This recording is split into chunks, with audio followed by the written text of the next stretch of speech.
House Speaker Nancy Pelosi has said that Democratic leaders will return to the negotiating table when it comes to the next stimulus package for as long as the federal government puts $1 trillion in.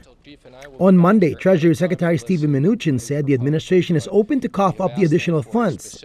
Speaking to CNBC on Monday, Mnuchin did not say when negotiations would resume, but he hoped the deal could be reached this week if Democrats could come to the table with a fair offer as well. The chief and I will be back here anytime to listen to new proposals, but we have asked them for a specific compromise on state and local and a specific compromise on unemployment. President Donald Trump has accused Democrats of obstructing all of it. We've had it, and we're going to save American jobs and provide relief to the American workers.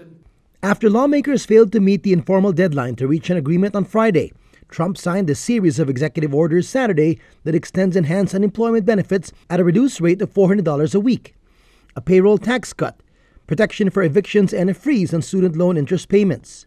We didn't think we'd have to do this because we thought the Democrats would be reasonable, but they've been not only unreasonable, they've been ridiculous. On Sunday, Trump doubled down on his blame on the Democrats as he committed to find ways to make aid more lasting.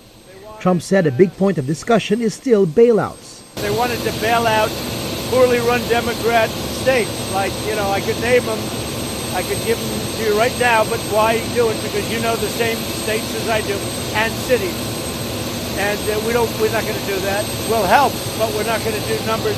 They talked about a number of $1 trillion. We can't do that.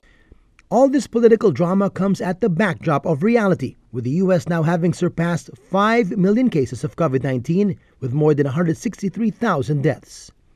TJ Manotok, ABS-CBN News.